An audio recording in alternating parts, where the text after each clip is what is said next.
Vamos a comenzar con Arsenio Enrique Martín. Con una pregunta muy fácil, o a lo mejor muy difícil, no lo sé, Arsenio, no lo vas a decir. Para ti seguro que no. ¿Qué es para usted la liturgia taurina? Lo decía antes, ¿hay una liturgia? ¿Hay muchas liturgias? Sitúanos, por favor, Arsenio, en el contexto en el que nos estamos moviendo.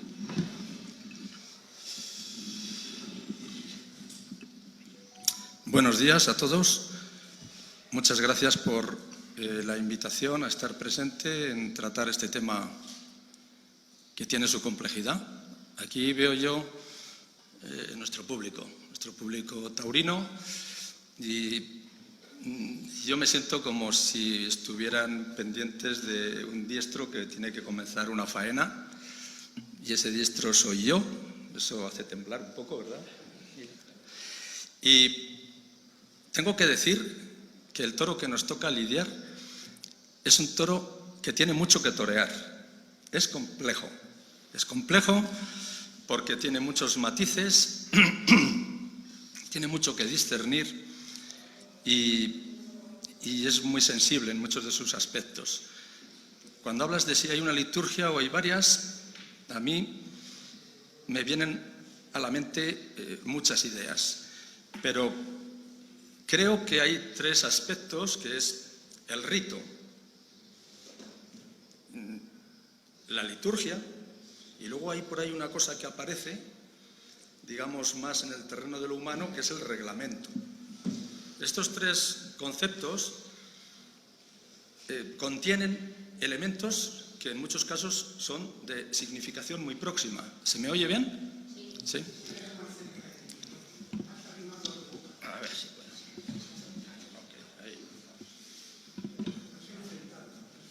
Sí, yo creo que ahí es la mejor manera, ¿verdad? Sí. Como decía, tiene conceptos que son de significación muy próxima, y es difícil discernir entre todo ello. Nos hemos centrado el tema en la liturgia taurina. Bien, yo diría, como bien ya he apuntado, que la liturgia y el rito son conceptos que pueden resultar difíciles de disgregar, pero aún así creo que merece la pena intentarlo, y ahí viene la dificultad, porque en aras de que el coloquio después pueda tener unos cauces más establecidos que, en la medida de lo posible, impidan que creemos una gran confusión y hablemos de una cosa que pertenece a la liturgia y a lo mejor pues estamos tratando al rito, aunque, insisto, hay cosas que se entremezclan e incluso que se comparten, ¿eh? Bueno, entonces, a mi entender,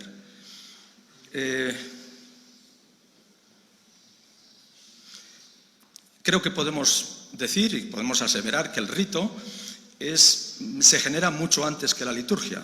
A mi entender, concibo como rito todos los actos que se generan en el enfrentamiento con el toro, y claro está, esto surge en la memoria de los tiempos, cuando el hombre se tiene que enfrentar al toro, generalmente para cazarlo y alimentarse, y el enfrentarse a semejante animal con ese poder, con esa presencia y con esa fiereza, implica indudablemente un riesgo en el que la vida del entonces cazador está en juego de verdad. Y claro, las supersticiones y los temores y la necesidad instintiva de preservar la propia vida hace que vayan surgiendo en el hombre y en sus estrategias unas determinadas formas de conducta y de actuación. Y eso ya es el rito, ya empieza el rito. Claro está que la historia es muy larga, habría periodos oscuros y demás, pero el rito se va configurando cuando la corrida también se configura, y ya nos vamos a siglos atrás. Seguro que nuestro contertulio, gran experto, estudioso y con un conocimiento extraordinario como es Rafael Cabrera, abundará en este tipo de detalles con pelos y señales cuando le llegue el momento.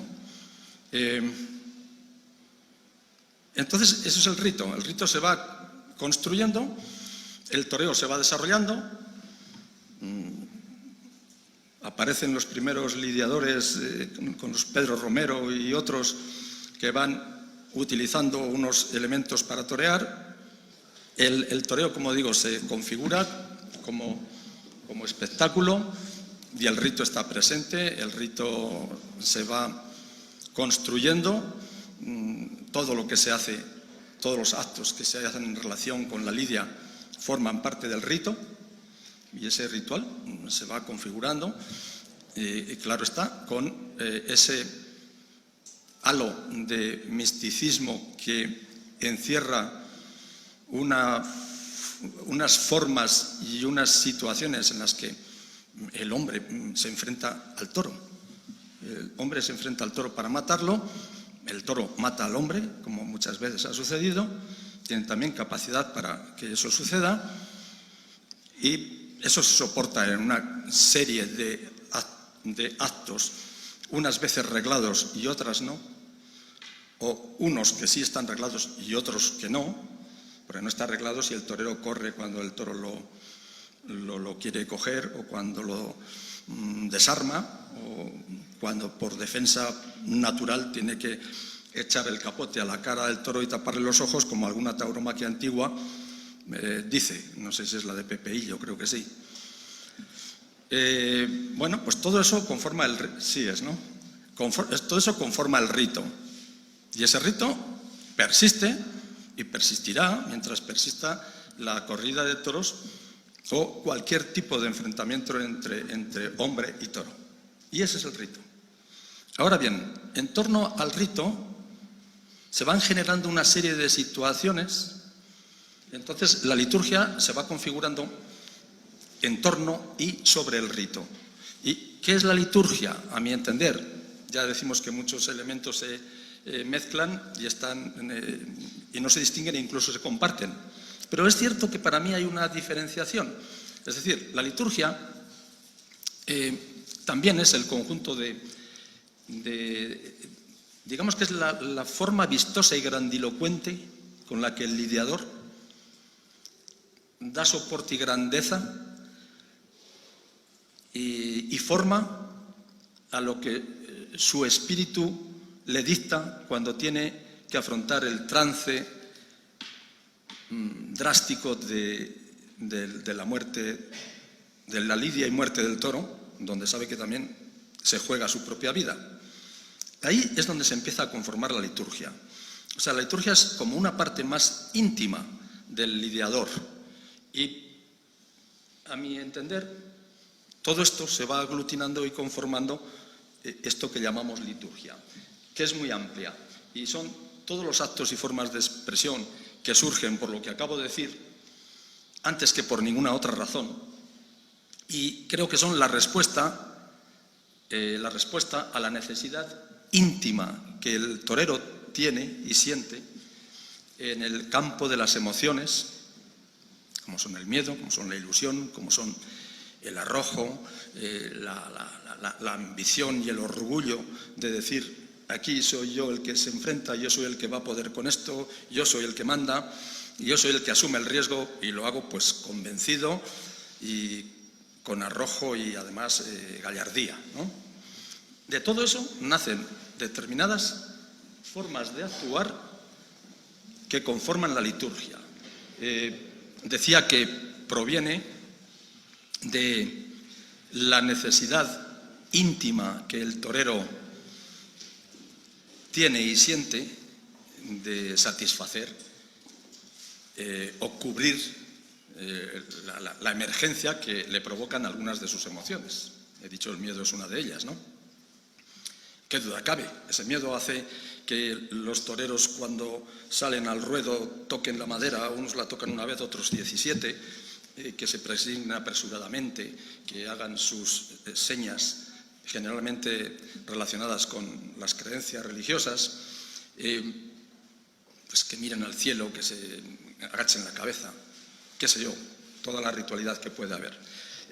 También viene de inquietudes de lo espiritual. O sea, por eso la liturgia para mí se encierra en un campo mucho más individualista del torero, más que de los actos necesarios para realizar la lidia, ese es el rito, y la liturgia es lo íntimo, lo que tiene que ver con el estado de misticismo del lidiador e incluso de las personas relacionadas con la lidia, como pueden ser los espectadores, que en un momento determinado el lidiador es capaz de trasladarles esos sentimientos de misticismo, de temor, etcétera, y sienten también la liturgia. Por eso la hacen suya y por eso la exigen. Es decir, es la forma de brindar. Cómo se tira la montera después del brindis. Si se tira pues por la espalda es como un signo de más arrogancia y como que se agradece. Todo eso forma parte de la liturgia. Y otras tantas y muchísimas cosas más. Y cuando digo el estado de misticismo, no quiero referirme a la posible idea de misterio o cosa oculta. No, me refiero exactamente al estado espiritual extraordinario que el torero es capaz de interiorizar, el lidiador es capaz de interiorizar en ese momento en el que va a ejercer el papel de sacerdote en la celebración del rito. Ahí vemos, en la celebración del rito, en el que la vida y la muerte pues deambulan en un mismo y misterioso espacio de un equilibrio no resuelto, porque todo puede ocurrir. Cuando quieras me cortas, cuando tú me dices. Vale. Entonces, de este modo se ha ido configurando la ceremonia que a mi entender representa la liturgia. Yo no sé si con tanto fárrago he sido capaz de dejar un poquito separado el campo de la liturgia del campo del rito. Espero que sí. Y esto puede ayudarnos también a la hora de debatir, pues decir, bueno, pues liturgia es este tipo de, este ámbito y rito es este otro. Aunque hay cosas que, claro, van a estar juntas e íntimamente ligadas. Y después nos aparece el reglamento. El reglamento, en fin, derivan de la autoridad gubernativa y, por lo general, se refieren al orden público y a los derechos que el espectador tiene en relación con el espectáculo que se va a celebrar.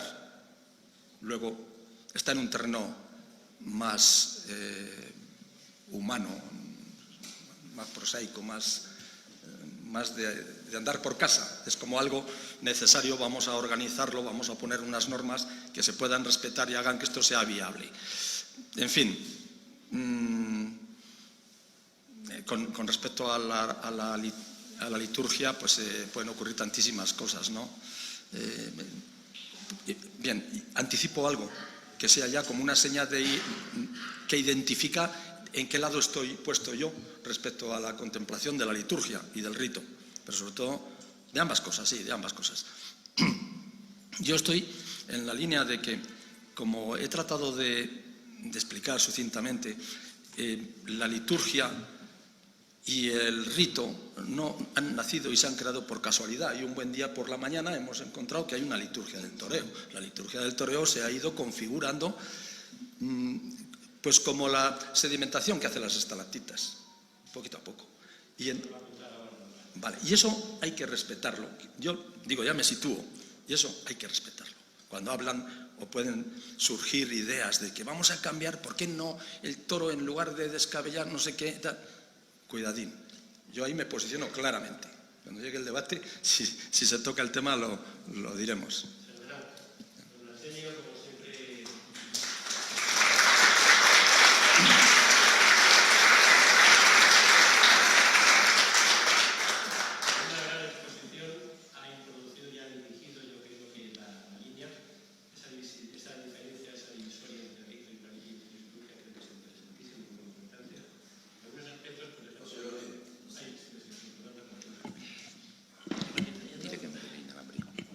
Decía esto que creo que Arsenio ha centrado bastante ya el tema, como para que después dé lugar a debatir, creo que es así. Y, por ejemplo, me venía a la cabeza cuando tenemos algunos matadores más aquí, y nos ha venido, bueno, luego lo veremos con él, pero le voy a dar a Fernando Fernández de Manuel la palabra para que nos hable como joven matador y triunfador en la tarde de ayer. He entrevistado a muchos toreros y me acuerdo últimamente con algunos de ellos, ya más mayores, algunos de ellos con auténtica indignación me comentaban: es que los de ahora no saben ni colocarse la montera, pero con auténtica indignación. Quiero decir que es un tema que tiene su punto. Bueno, continuando con la jornada, a continuación el doctor Cabera Bonet, como digo, lo mismo, no hace falta presentación, tiene su propio nombre, nos va a comentar un poco un tema que ha introducido Arsenio, la evolución de esa liturgia, hasta dónde estamos, a dónde hemos llegado, dónde estamos en este momento, que ahí va a ser quizás el punto de arranque ya para lo que viene todo lo demás. Doctor, bueno, muy buenos días a todos, por cierto, también. Permíteme, antes de tocar el tema tal y como me lo has planteado, el que haga unas breves precisiones previas. En primer lugar, enhorabuena por el programa de Camperas, que además tiene un título perfecto, sensacional. Hay un libro anterior a nuestra guerra civil que se titulaba así precisamente, Camperas, que dedica la mitad a la caza y la mitad a la tauromaquia. O sea que estamos, y precisamente además en el libro se trata sobre 3 ganaderías cordobesas míticas, como pudieran ser la de Félix Moreno Ardanuy, que fue, como saben ustedes, el predecesor de nuestro actualmente José Joaquín Moreno Silva, del Hierro de Saltillo, García Pedrajas, por otra parte, y Florentino Sotomayor, que es otro de los grandes ganaderos cordobeses de principios del primer tercio del siglo XX. O sea que enhorabuena, porque estáis haciendo una labor verdaderamente fantástica. Quisiera agradecer también la presencia en esta mesa, ya que no hemos tenido la oportunidad, evidentemente, de contar con el maestro Ceda Leal, pues de alguien tan significado y tan importante ahora mismo en el panorama internacional de la tauromaquia como es Gilda Tenorio, que además está, pues como todos los mexicanos, pasando un trance verdaderamente preocupante, del que probablemente luego nos comente algo. Y bueno, el hecho de que haya abierto mi compañero y buen amigo Arsenio Enrique Martí, como saben ustedes, obedece a algo propio también de la liturgia, que es la antigüedad. La antigüedad, por una parte, no mucha más edad, pero sí antigüedad, evidentemente, y bueno, pues el respeto también a la maestría. La maestría es un grado que se adquiere muchas veces también precisamente a lo largo del ejercicio de la profesión y con esa antigüedad. Así que bien abierta plaza. Yo no quería, desde luego, que me echaran a alguien por delante por aquello de andar más arropado como muchas de las figuras de la actualidad. Nada más alejado de aquello. Como muy bien se ha comentado desde el principio, bueno, pues la liturgia es una cosa por una parte y el rito o los ritos son otra. Y permítanme que yo, bueno, pues les defina también a mi modo lo que es esta liturgia. A mi juicio, la liturgia no es sino la secuenciación ordenada y finalista, esto es importante también, de una serie de actos simbólicos y de ritos de forma ordenada, como he dicho, que obedecen en el fondo a una serie de razones, tanto del orden práctico como etiológico. Voy a ver si me explico. Bueno, una serie de actos simbólicos. Está lleno de simbolismo, en efecto, desde la más remota antigüedad empezamos a encontrar y a entroncar una serie de símbolos en relación con la tauromaquia. La tauromaquia no es simplemente un sport, como podían definirlo muchos de los viajeros extranjeros por España en el siglo XIX. Es algo que trasciende propiamente lo que es un deporte, una actividad física, una actividad manual, si me apuran, un arte en el sentido de la artesanía, del trabajo manual, que también, es verdad, está muy presente en la propia ordenación ritual y simbólica de la tauromaquia. Entiéndanme, los maestros lo son como los artesanos lo eran en el siglo XVIII, cuando el ordenamiento gremial, pues lógicamente dominaba la mayor parte de las profesiones manuales. En este sentido, hay maestros y peones, hay maestros, por decirlo de alguna manera, oficiales y peones en el arte de la peluquería, de la carpintería o de la construcción de coches de caballos, por ejemplo. Por lo tanto, sí hay todavía muchas cosas ligadas, digamos, con una profunda significación a ese orden gremial. Pero la tauromaquia es mucho más que aquello. La tauromaquia tiene también razones etiológicas, es decir, de la causa. ¿Por qué nos enfrentamos al toro de Lidia? ¿Por qué pues esta práctica que tenemos en algunos países mediterráneos o ligados al mundo mediterráneo, como es Portugal, en el ámbito de la península ibérica, evidentemente, en el sur de Francia, y también que se dio en otros muchos lugares del Mediterráneo, tanto en el norte de África como en el sur de Europa. Bueno, pues, ¿por qué, repito, sigue con plena vigencia en países como el nuestro? Y por qué está presente también culturalmente en donde España, bueno, pues de alguna manera se enseñoreó en tiempos pasados.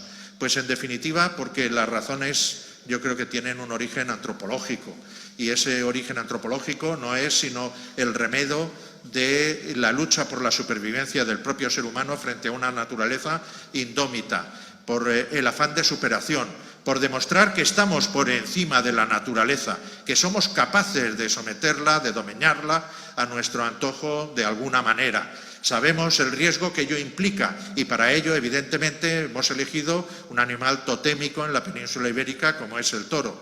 El toro es el animal, digamos, con la capacidad más salvaje de los que podemos contar en nuestro ámbito, eliminados ya los grandes felinos u otros animales como los osos, por ejemplo, de las cavernas, etcétera, desde hace milenios. Y por lo tanto, el toro venía a simbolizar, digamos, aquella naturaleza agresiva que en muchas ocasiones había que solventar, que lidiar. Si se fijan ustedes, la mayor parte de los escritores, sobre todo del siglo XVII y XVIII, que se acercaron a la fiesta, pues simbolizaban precisamente al toro como el demonio en muchas ocasiones, el animal al que había que enfrentarse para adquirir la condición divina, para adquirir la condición humana. Muchas veces no está clara esa simbología en algunos de los escritores que pudieron plasmar sus ideas a lo largo de estos siglos. Pero en el fondo sí está ese reconocimiento de que el hombre en nuestra cultura, en la cultura heredada tanto por el cristianismo como por las tradiciones judeo-romano-griegas o greco-romanas, de las que deriva nuestra cultura. En el fondo está, digamos, ese pensamiento de que el hombre está por encima de la naturaleza y de los animales.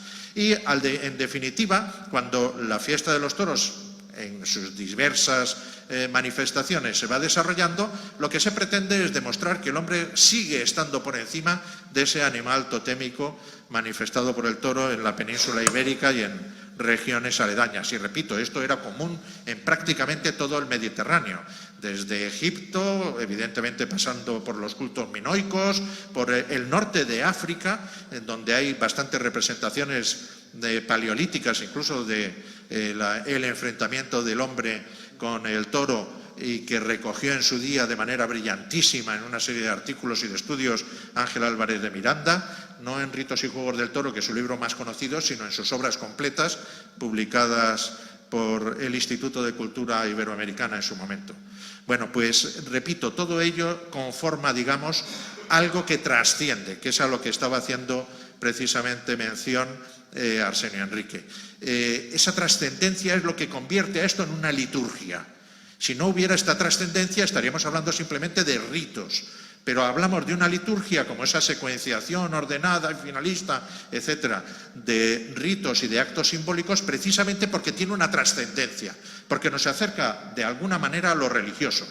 Evidentemente, en nuestra cultura, la religión la entendemos de muy otra manera y la colocamos en otra esfera. Esto no deja de ser algo humano, no divino. Es decir, en esa causa etiológica en la que buscamos un poco la fuente del espectáculo, tenemos que tener en consideración que este componente antropológico de las fiestas de toros es algo humano, no es divino, no procede de la divinidad, sino procede de la propia conciencia de los seres humanos que intentan sobreponerse a la naturaleza y situarse por encima de ella. Como muy bien ha dicho nuestro presentador al principio, existen tres, a mi juicio, liturgias bien diferenciadas. Por una parte, toda la serie de actos que acontecen en el mundo de la ganadería, en el campo, que tienen, lógicamente, un componente privado o semiprivado bastante importante al que no acceden la mayor parte de los públicos que asisten a la corrida. Existe otra liturgia muy ligada a los actos del propio diestro, del propio matador, del propio torero, también, de nuevo, en el ámbito muy privado. Ahora sí, todavía mucho más que en el mundo de la ganadería, son actos ligados, digamos, a la preparación para el festejo. Y después existe una liturgia ligada al espectáculo público. Esta liturgia, evidentemente, es la que se desarrolla durante la corrida y que es muy distinta, en efecto, del ámbito reglamentario. El reglamento, en efecto, busca cuestiones de orden público y de ordenación del espectáculo en términos generales, pero no profundiza, ni debe hacerlo jamás, en lo que es el acto ritual, en lo que es la liturgia de la corrida. El reglamento ordena y pueden en ocasiones chocar lo que es el ámbito litúrgico con el ámbito reglamentario. Y de hecho lo estamos viendo, esta evolución de la liturgia a lo largo de los siglos en ocasiones puede llegar a enfrentar ambos ámbitos. Por ejemplo, bueno, pues es obvio que las formas, por ejemplo, de hacer el paseillo en el siglo XVIII y a principios del XIX, cuando los lidiadores, incluso, por ejemplo, cuando asistían personas de cierta alcurnia o incluso los propios reyes en algunas ocasiones a los festejos en Plaza de Toros, pues al finalizar el paseillo se arrodillaban delante del palco real. Hoy en día, evidentemente, eso es anacrónico y ha dejado de realizarse.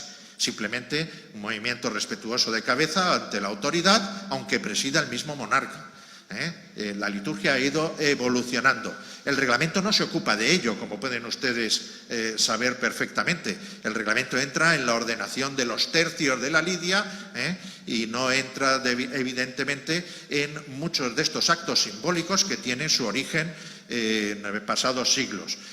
Por ejemplo, el despeje de la Plaza de Toros en Madrid es distinto en las corridas, en las novilladas, y eso tiene su razón histórica.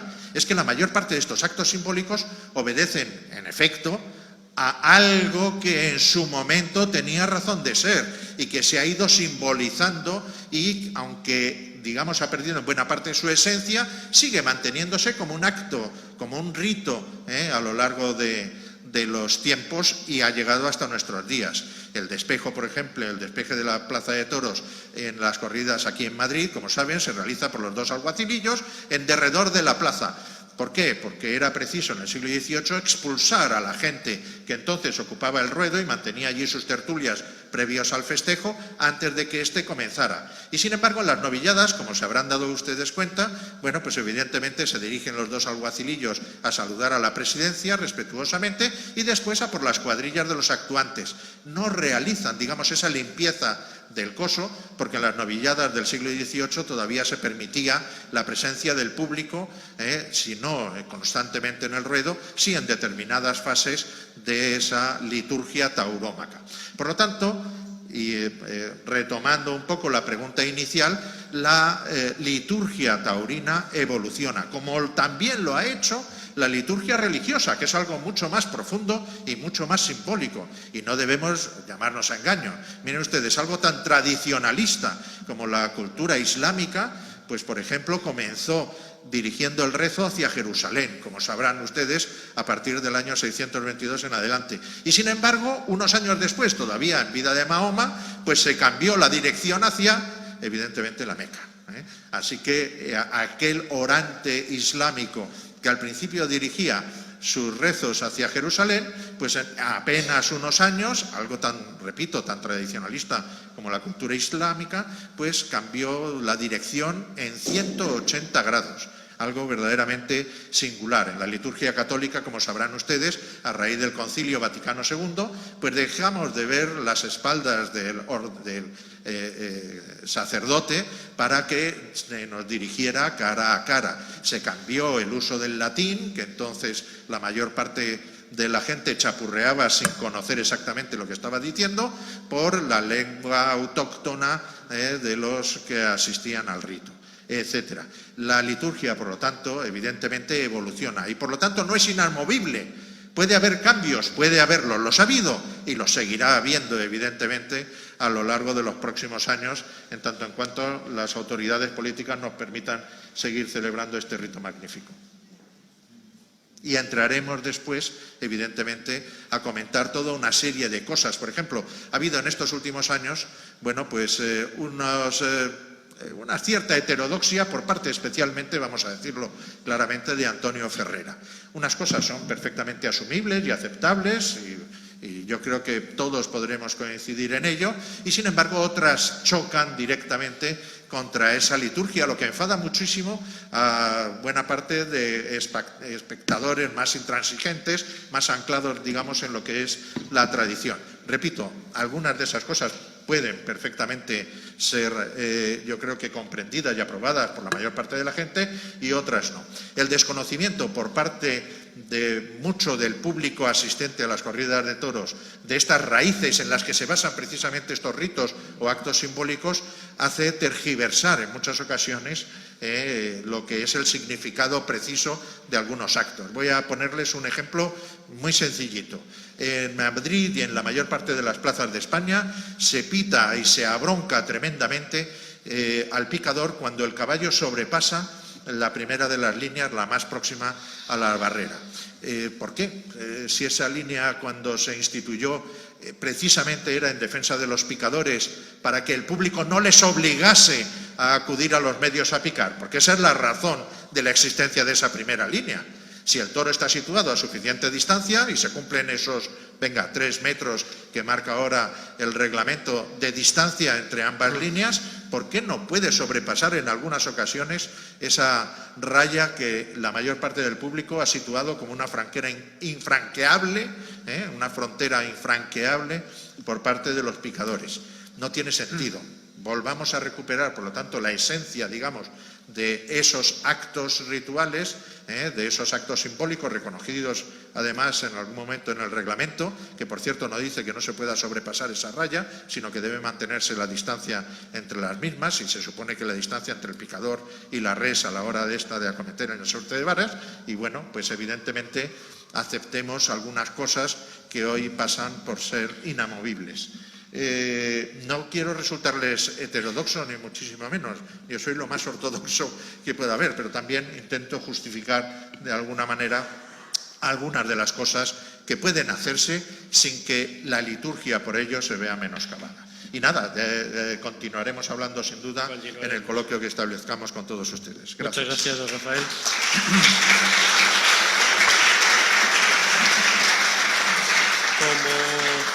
Como no puede ser de otra manera, don Rafael Cabrera pues ha puesto el punto en este aspecto evolutivo de la liturgia, y ha tocado un tema que es justamente lo que yo hablaba en un principio, como que había dado lugar a la inquietud porque era ese tipo de coloquio, que eran algún tipo de actos, actuaciones pues que fueron en un momento dado cuestionados porque si debían o no debían de haber sido hechos. Hablaremos sobre ello. Y bueno, vamos ahí, ya hemos visto un poco las maneras de pensar de dos grandes aficionados. Uno de ellos, además, inclusive también ha sido banderillero, un amigo novillero, Arsenio Enrique.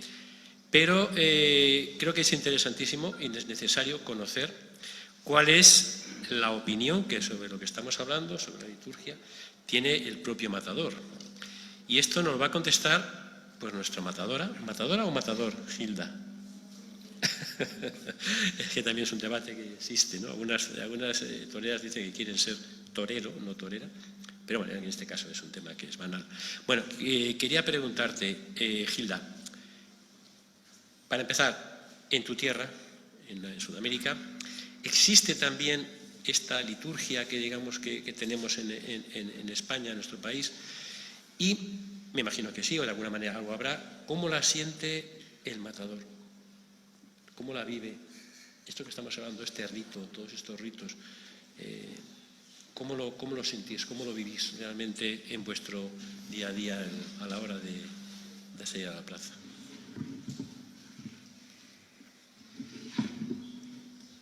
Buenas tardes a todos. Primero que nada, muchísimas gracias por la invitación. Es un placer estar aquí. Y es un sueño también que estoy cumpliendo. En cuanto a la liturgia taurina, yo creo que no es muy diferente en México cómo se vive la liturgia taurina a cómo se vive en España.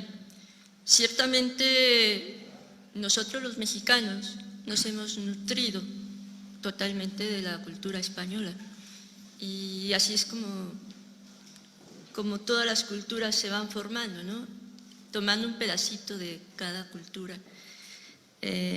La liturgia taurina, bueno, los toros están reglamentados, ya sea tácita o expresamente, en todos sus aspectos, antes de la corrida, durante la corrida, después de la corrida. Y llevan un aspecto de misticismo, de rito, de miedo, todo inherente a la naturaleza humana, ¿no? Es propio del humano sentir ese miedo, tener supersticiones, y eso lo va haciendo que vaya tomando ciertos ritos, ciertos pasos a seguir, cierta reglamentación para tratar de sobrellevar estos momentos duros que son inherentes a la fiesta de los toros.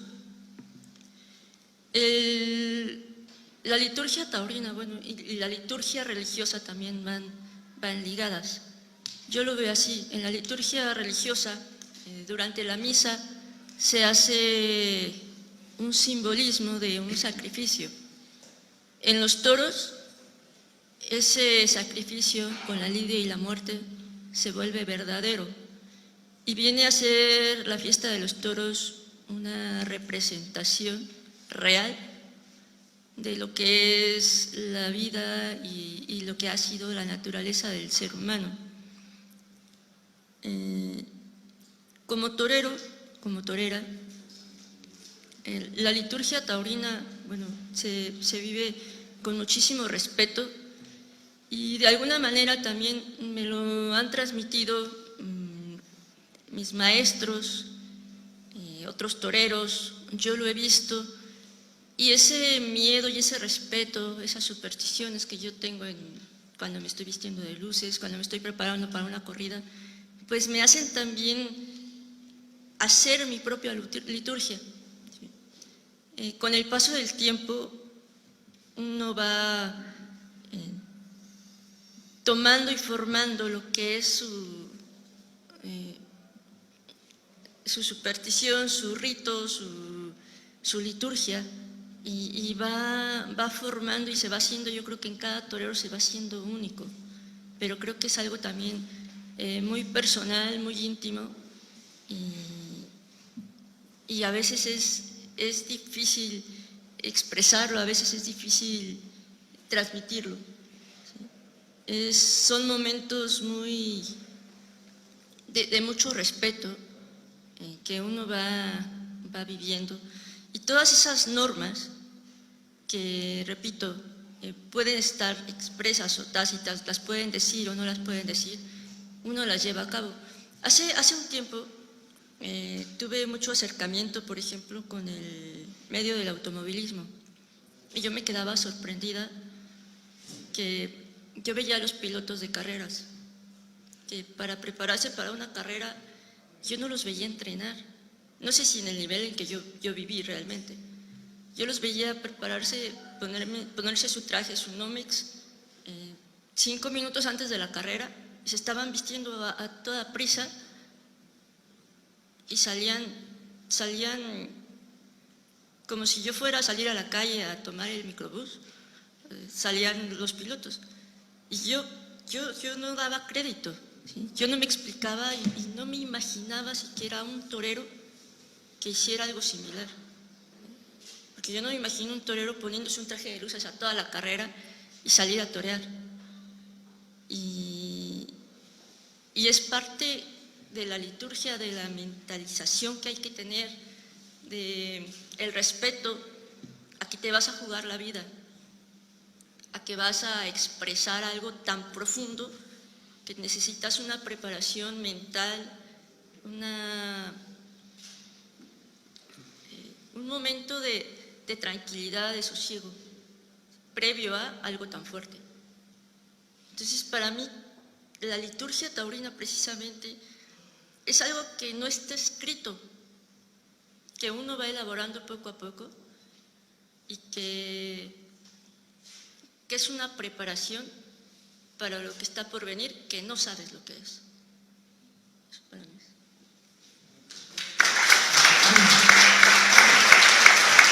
Yo, Realmente magnífica la intervención de Gilda, francamente, sobre todo muy humana. Y ha añadido un elemento además que me parece importantísimo, y es cómo el propio torero se crea su liturgia. Porque independientemente de la que existe, de la que está, él mismo crea su propia liturgia en su día a día. Creo que es un valor importantísimo y que ha añadido un elemento a este debate, me parece que realmente muy importante, realmente, ¿no? Ese sentimiento, esa espiritualidad que crea la propia liturgia de cada uno. Bueno, la última intervención de la mesa la va a tener Marcos Ruiz, que como he dicho antes, un poco el notario de la actualidad. Marcos, tú que estás en la plaza, estás en las ondas, hablas con unos, hablas con otros.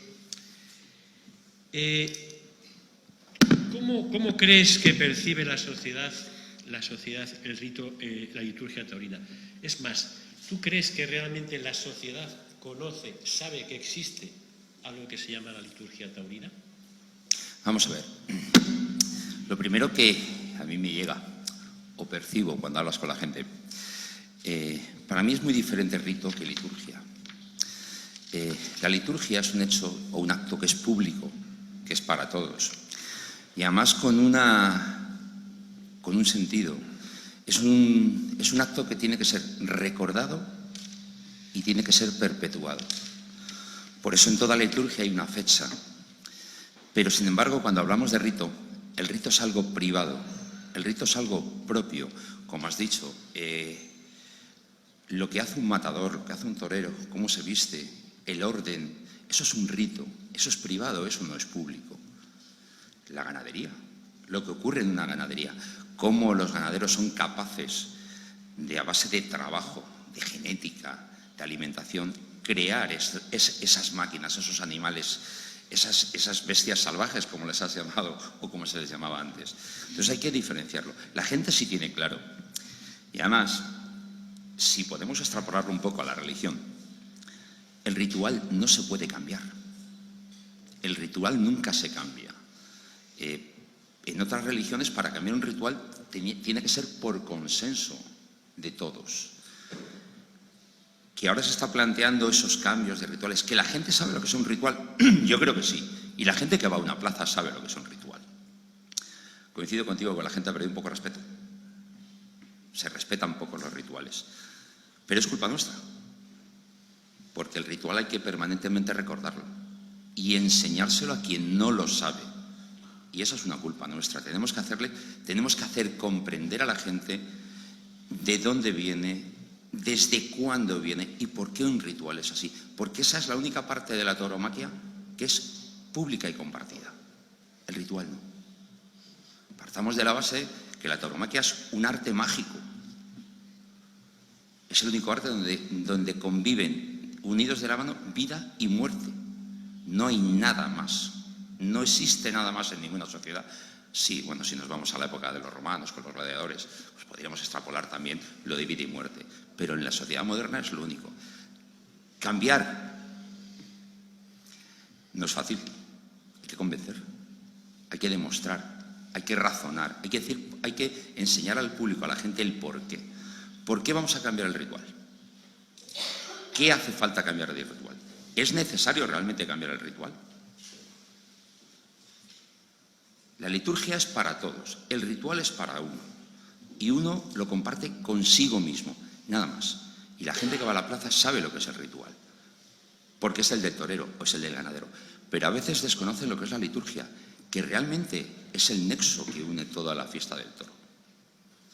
La fiesta del toro es un mármol en bruto y la liturgia da forma a ese mármol en bruto. Luego llegaremos a las normas, que bueno, como han explicado estos dos grandes miuras que comparten mesa conmigo hoy, por qué se ponen normas. Pero creo que es bastante más... No hay que enredar mucho esta madeja. Si queremos cambiar el ritual, si vemos o creemos que es necesario cambiar el ritual, eso es algo que hacen los maestros o hacen los ganaderos.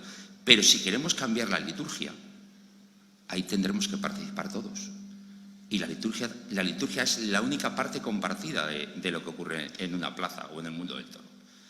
Y tendremos que intentar explicar por qué es necesario o por qué creemos que es necesario cambiar la liturgia.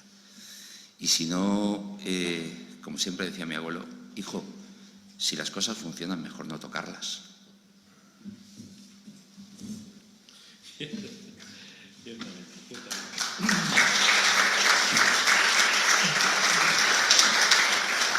Bueno, Marcos ha tocado un punto efectivamente que es importante. Si realmente hay que cambiarla o no hay que cambiarla. Eso es un objeto de debate, absolutamente.